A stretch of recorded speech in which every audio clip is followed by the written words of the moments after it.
From theblaze.com, China behind massive nationwide SIM farm network that directly threatens American critical infrastructure. And they were attacking me personally. You're in the story. China launched a international attack on critical American infrastructure and personalities, which included me. This is pretty crazy. This is wild.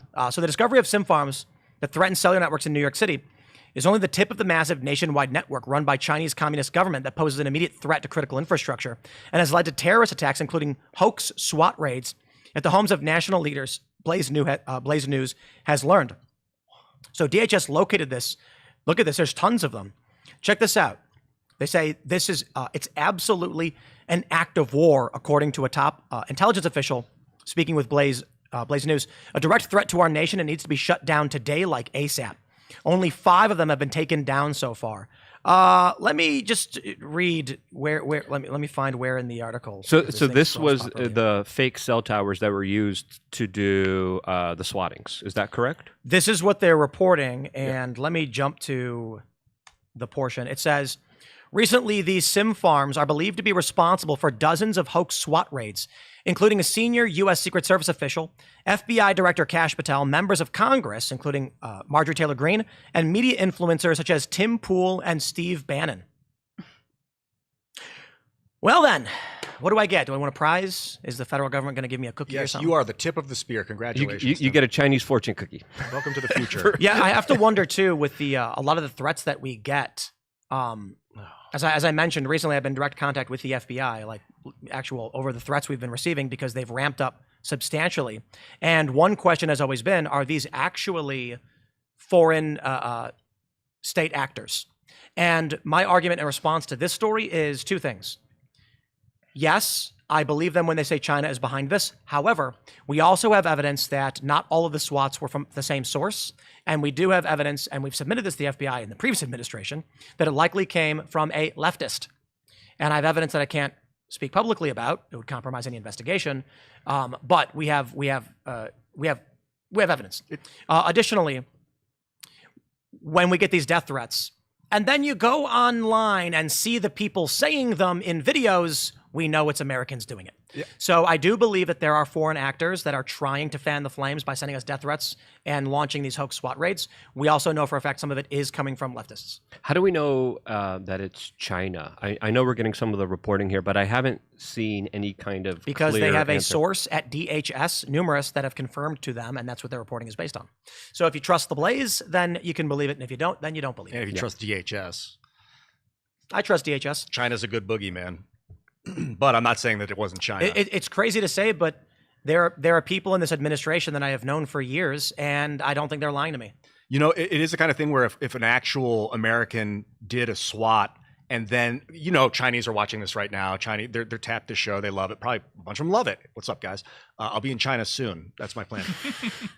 That they're like, oh, let's copycat. Let's make Tim or whoever think that. They're going to harvest Ian's organs. We're never going to see him again. Man, I'm going to meditate in the mountains, baby. We're going to make videos about it. Beautiful western mountains of the ancient Shu Empire. I'm there with you. That it's easy to copycat. So you get one crime in America and then foreign actors are like, let's replicate that and make them think that it's coming from within, psych them out, you know, get them to turn on each other. 100%, yeah. It's so important that we hold it together. I think because of this and things like this, it's so important that we as Americans keep cohesion.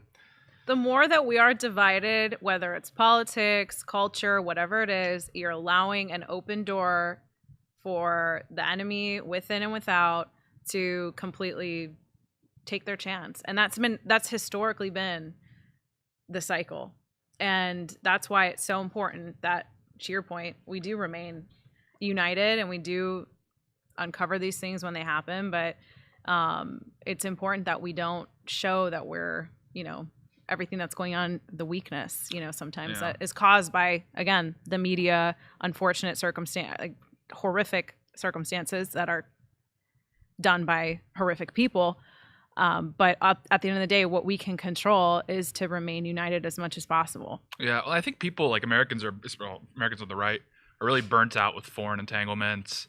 they hear the GOP, they're, these swamp creatures like banging on and on about the CCP. And so they kind of roll their eyes and say, okay, this is a boogeyman. But like legitimately is. I mean, this story is a great example of like, no, they actually are our leading global adversary. Yes, they are trying to undermine our country.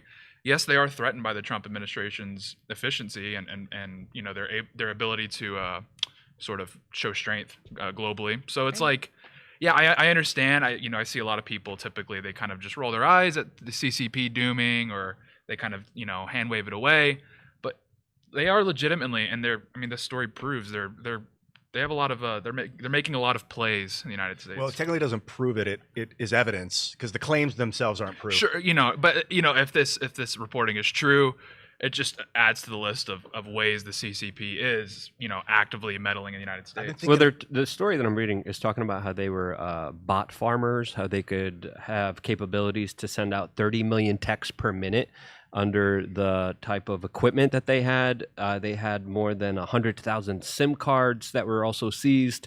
And I think there's a lot more to this. And automatically, I would love to see some evidence highlighting how China was involved here, because I think there's a possibility for a false flag potential too, especially with how just angry the intelligence agencies have been within the last few years, especially under the Biden administration, against independent media, against content creators, and they have acted against them like we saw with what happened to Steve Bannon, Roger Stone, and James O'Keefe. So I wouldn't be surprised if the swatting actually came from inside the House, and that China's just being blamed right now for it personally. You said how many texts per minute? 600 million texts per minute? 30 million. 30 million texts per minute. This is industrialized psychological warfare. We've come to that age now with first computation, electrical computation, now artificial intelligence.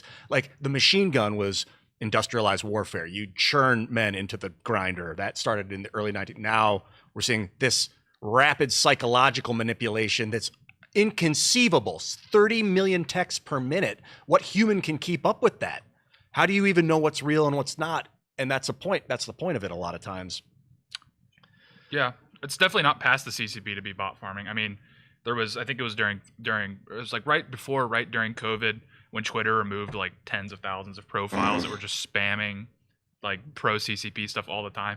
And it's like, you saw a lot of it during COVID. Was a lot of, I guess, disinformation, which is a bit cringe, but I guess all this to say, it's really not past the CCP to be bot farming. And I think in this article, it said that this specific, battery farming has been going on since like 2004. I think every government should be bot farming. I mean, it's a psychological war. You have to have some control over the media narrative as a nation. I hope the Americas got a great one too. And like you saw, Israel now wants to buy TikTok. I'm not sure if that purchase went through. It comes from China. America's like, stomp it down, and then Israel's going to buy it. Well, it's not Israel. It's Larry Ellison. Okay, head of Oracle, second richest man in the United States, worth $450 billion roughly. I know he's in the pocket, not in the pocket, but he's tight with Trump. Larry Ellison. Is he tight with the Israelis? Why did Israel? Okay, so he is tight with Israel. I mean, the Israeli-American PSY connection is very tight. And you saw that with Ghislaine Maxwell's father, Robert Maxwell, allegedly or provably working with Mossad. Like, no one's like thinking we're not super tight with Israeli intelligence. The Five Eyes. I don't know how involved Israel is with the Five Eyes, but so I don't know why I brought it up. That's more of a Can British. we talk about how the CCP was using Venezuelan passports to illegally enter our country, and why wasn't can that be more investigated? Can we find out what type of bad actors were coming into our country because of a border invasion? I mean, there's so much stuff here that happened under the Biden administration, complete subversion, all these little nuances. I hope every single thing is investigated. Yes, that's very sophisticated. What's happening here, and to Tim and these influencers and members and things like that, is very sophisticated. But what also was going on and what is already in our country? Yeah. Well, it's just nice that Trump doesn't even need a bot farm. He just has like a bunch of just sensitive young patriots just posting nonstop. Exactly. I mean, look at DHS, like that guy. He's not even getting paid right now. The government's shutting down. He's just letting it fly. It's like, we don't even need the bot farm. We just got how sad is it that Netanyahu needs $7,000 to do that? Real. Donald Trump can be like, post for me, and everyone's like, yeah, and then Netanyahu's like, we'll give you $7,000. Yeah, Per charisma. post. I want you to call Which is Gavin. wild. I want you to call Gavin Newsom gay. Everyone post it right now. They'll Call do him it. gay. Yeah. And I'd be like, let's, Yeah. yeah, Trump you're gay. posts a sombrero meme, and everyone just goes sombrero nuts. It's crazy how many people are for hire in this industry. I think there should be a label. There should be something Yeah, on it's called Twitter FARA. that says, "Hey, I've taken money to shill for this country." Yep. And why haven't those rules been followed with this particular case here? I don't understand. People like Elon. to talk about Qatari money, but the Israeli money's there too, clearly. Oh, yeah. So it needs to be exposed so we could actually get to the bottom of who's financing and trying to, of course. What did the Democrats say the Russians were doing when Trump was running for the presidency for the first time? What were they doing? Well, that Trump worked for Russia. No, but Hoax. they said That Russia was absolute meddling hoax. in our political system. Oh, sure. Yeah. Really, it was Look what Obama and Israel's doing. Clinton. You mentioned Venezuela, Catalina, earlier. Did you guys see that the Trump administration just blew up the 4th Venezuelan boat? Allegedly, they called them terrorists. They were alleged terrorists to my knowledge, Yeah. but they just hit it. No congressional. I mean, What do you need Congress for? maybe to declare war on somebody. Maybe to do Declaring some, war on who? It's in international open waters. I mean, what We do you haven't need done that in Congress a for while. to bomb a foreign country? I don't what know. country did they bomb? Well, they bomb a Venezuelan piece of technology right off the coast of How do you know? Venezuela. That's what they told us. So for all you know, it could have been Chinese. For all I know, it didn't even happen. But Exactly. If your Yeah, argument but they is said it's the if fourth your time they did argument it. is allegedly it was Venezuela, then my argument to you is okay, so it was moon men made of cheese. Thanks for checking out this clip from Timcast IRL. Make sure to watch the show live Monday through Friday at 8 p.m. Subscribe to this channel, and we will see you all there.